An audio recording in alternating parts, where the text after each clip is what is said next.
Today we talk about how can you delete your account on your Dailymotion app. We go to figure out the solution or know how you can do that on your app.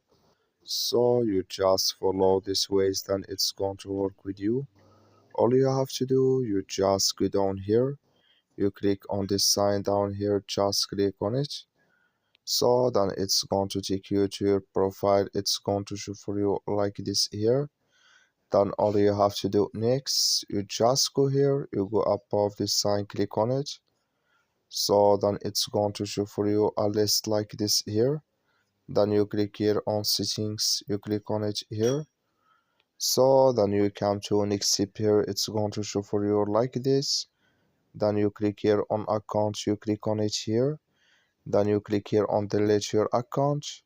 Then you just click here on yes, delete your account. Then it's going to delete with you.